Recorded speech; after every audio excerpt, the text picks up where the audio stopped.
जय श्री कृष्ण। श्री विष्णुवे नमः। केम छो बधा मित्रों? जय श्री कृष्ण। ओम विष्णुवे नमः। तो आज आपणे ज्यां सुधी ज्ञान छे त्यां सुधी आपणे भीम एकादशीनी वार्ता कहेशुं अने बीजुं बधुं जे महत्व छे आ दिवसनुं ए बधुं हुं तमने वर्णन करीश, पण ज्यां सुधी मने खबर छे एटલું હું કરીશ અને આગળ તમે જો કોઈ જાણતા હો તો મને કોમેન્ટ કરીને કહેજો। तो चालो आपणे वार्ता कहेवानुं आगळ शरू करीए। एक वखत भीमे महर्षि व्यासने कह्युं के युधिष्ठिर, कुंती देवी, द्रौपदी, अर्जुन, नकुल, सहदेव ए बधा एकादशीना दिने भोजन करता नथी अने तेओ मने पण तेम करवानुं कहे छे, परंतु हुं भूख्यो रही शकतो नथी। तो वगर उपवासे एकादशीनुं फळ मळे तेवो उपाय बतावो। त्यारे महर्षि व्यासे कह्युं કે તારે સ્વર્ગમાં જવું હોય અને નરકમાં ના જવું હોય તો તારે 12 માસની 24 એકાદશી કરવી પડશે। ત્યારે ભીમે કહ્યું કે હે પિતામહ, હું એક વખત પણ ભોજન કર્યા વગર રહી શકતો નથી, તો હું ઉપવાસ કેવી રીતે કરું? મારા જઠરમાં લુક જમાનો અગ્નિ સદા પ્રજ્વલિત રહે છે।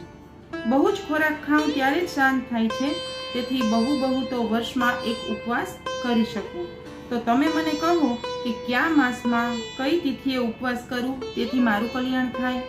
त्यारे महर्षि व्यासे कह्युं कि जेठ मास में शुक्ल पक्षनी एकादशीए नकोरडो उपवास करवो, पाणी पण पीवुं नहीं। एवी रीते उपवास करवाथी 12 मासनी 24 एकादशीनुं फळ प्राप्त थाय छे। तो तारे ए रीते आ एकादशीए उपवास करवो અને બારસના દિવસે સ્નાનાદિક કરીને બ્રાહ્મણોને વિધિપૂર્વક ભોજન કરાવવું અને વિધિપૂર્વક જલ અને સુવર્ણનું દાન કરવું અને ભોજન કરાવવું, પછી તારે ભોજન કરવું। એમ વ્રત કરીશ તો તને 24 એકાદશીનું પુણ્ય મળશે। આ પ્રમાણે વ્યાસજીની આજ્ઞા અનુસાર આ રીતે ભીમ અને પાંડવોએ એકાદશી કરી હતી, ત્યારથી તેનું નામ ભીમ એકાદશી પડ્યું છે અને તેને નિર્જળા એકાદશી કહેવામાં આવે છે। તો હવે આના પછી આપણે બીજી રીતે એનું મહત્વ શું છે એ આગળ તમને કહું। તો આ વ્રતનું મહત્વ એ છે કે આ વ્રતમાં પાણી પીવામાં આવતું નથી। જેઠ મહિનાની શુક્લ પક્ષની એકાદશી તિથિને નિર્જળા એકાદશી પણ કહેવામાં આવે છે। ભગવાન વિષ્ણુની વિશેષ કૃપા રહે છે આ દિવસે ને વિષ્ણુ ભગવાનનો મંત્ર ઓમ નમો ભગવતે વાસુદેવાય નો જાપ કરવો। 12 અક્ષરનો મંત્ર છે। 12 અક્ષર મંત્ર ઓમ નમો ભગવતે વાસુદેવાય। આપણે ત્યાં આ તહેવાર તરીકે કેરી ખાવાનું અનેરું મહત્વ છે। પરણેલી દીકરીને પ્રથમ ભીમ અગિયારસનો તહેવાર મનાવવા પિયર પક્ષ તો અચૂક તેડવાનો પણ આપણે ત્યાં રિવાજ છે।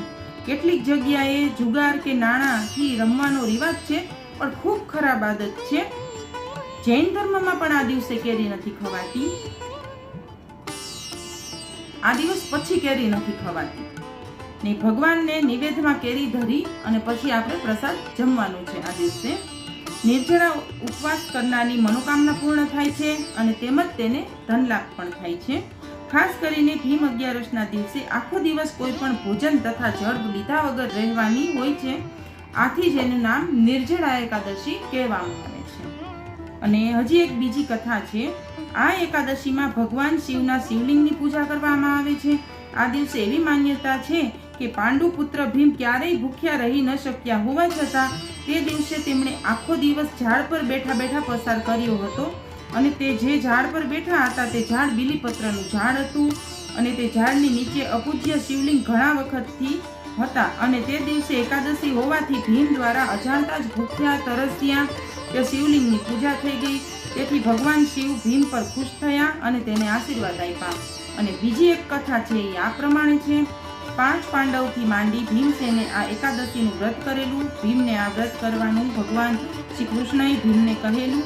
ભીમ નદીમાં સ્નાન કરવા ગયા અને સ્નાન કરતા ભગવાન વિષ્ણુની આરાધના કરવામાં તેઓ તો તલ્લીન બન્યા કે આહાર પણ લેવાનું ભૂલી ગયા, પાણી પણ ન પીધું।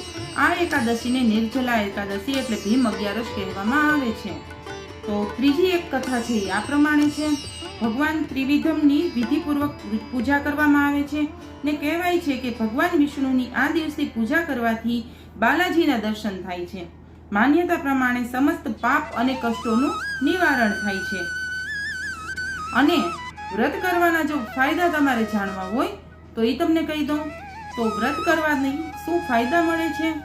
માનસિક શાંતિ મળે છે, દુઃખ દૂર થાય છે, ક્રોધ ઓછો થાય છે, લોહી શુદ્ધ થાય છે. કેમ કે જે તે વસ્તુ આપણે પેટમાં નથી પધરાવતા અને એકલું ફળાહાર કરીને જો તમે રહ્યો છો તો તમારું લોહી પણ શુદ્ધ થાય છે, પેટ પણ, અને હોજરીને થોડીક શાંતિ મળે છે. વ્યક્તિનું મન અને આત્મા શુદ્ધ થાય છે. વ્યક્તિમાં બીજા પ્રત્યે આદર સમર્પણની ભાવના ઊભી થાય છે. પાપ દૂર થાય છે અને પર્યાવરણનું રક્ષણ થાય છે. તો કહેવાનો મતલબ એ છે કે આપણે જ્યારે એકાદશી રહ્યા છીએ તો આપણા ભાગનું ભોજન કોઈ ગરીબોને, ભૂખ્યાને, કે જેને એક ટકનું ભોજન નથી મળતું, એને તમે દાન કરો તો એક દાન થઈ ગયું કહેવાય. બરોબર ને? તો ચાલો આપણે બધાય પણ એવો સંકલ્પ કરીએ કે જે દિવસે આપણે ભૂખ્યા હોઈએ કે આપણે કોઈ વ્રત હોય તે દિવસે આપણે જરૂરથી, ચોક્કસથી એક વખત દાન કરવું જોઈએ. તો ચાલો આવજો મિત્રો. ને મારી જો તમને ભીમ એકાદશીની વાર્તા અને એનો સંકલ્પ જો સારો લાગ્યો હોય તો પ્લીઝ વિડીયોને લાઈક કરવાનું અને શેર કરવાનું ભૂલતા નહીં. આવજો. જય શ્રી કૃષ્ણ. ઓમ વિષ્ણુવે નમઃ.